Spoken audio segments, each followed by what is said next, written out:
Dad. Moved on to the windshield wiper motor, took it apart, missing something. Commutator's out of there. I hope there's one in that one. This one is a 459, and it has on the ends, it's got bladed connectors. This one is also 459, and it has screw connectors. So I'll have to try to figure out which ones are appropriate for this car. Anyways, I also had this box of bits and pieces this came with. Perhaps this is one of the commentators for all this, so we'll keep poking at this, see what's going on. Hi, Dad. Haven't said too much lately. Just finishing up this gear here for the wiper motor. Well, it is the wiper motor. Took it all apart, cleaned it up, painted it up, decided to go with this crinkle paint. Put it back together. Looks like it's functioning okay.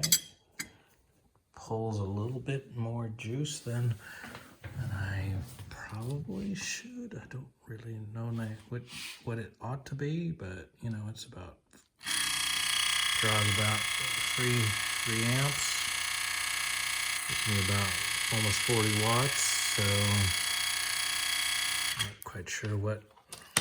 It's a lot of juice to pull, so not quite sure what it's supposed to be. So, but anyways, I'm gonna keep putting it together and do a little more research, see if I can find out for that. But looks okay, all done, and I'm just gonna put it back together here. I'm cleaning out the cabling that actuates the wipers. That'll be almost done. Just sort of knocking through a list of little things that, well, I'm only have a little bits of time to spare to work on the car. So hope you're doing okay. I will talk to you for the next project.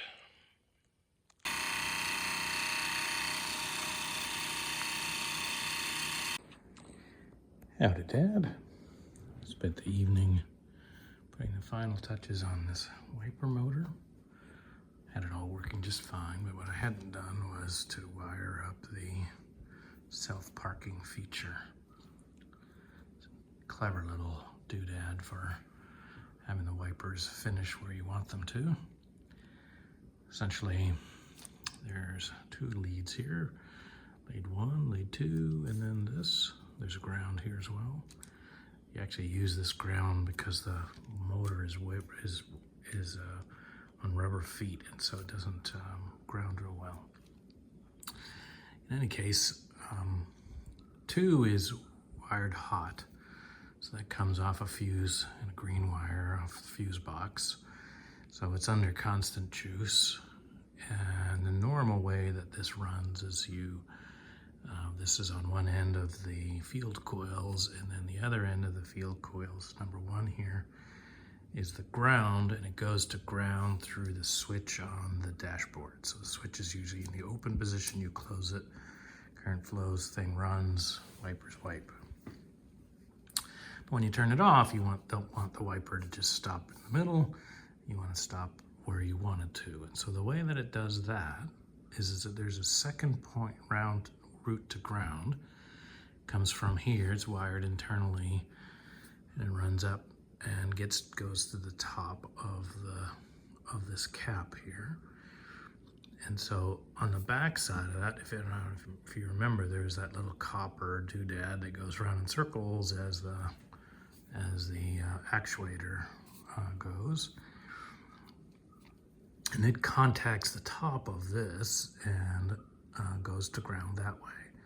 Now, except that within here, there's about, I don't know how it is, maybe a quarter of that circle is not grounded. It's just sort of a dead insulated spot. So when this thing will just keep on rotating as long as it's electrically contacting the cap here. And once, then it'll just keep going until it hits this that gap here where it stops, where the connection to ground stops, and then the motor stops. So you can adjust where it actually stops just by rotating this and where that contact point breaks the circuit.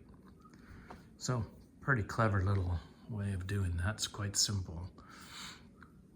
But overall, this is all good and everything works fine, and I've tested it, and now it's ready to put away in a box till I can finally put it on the car.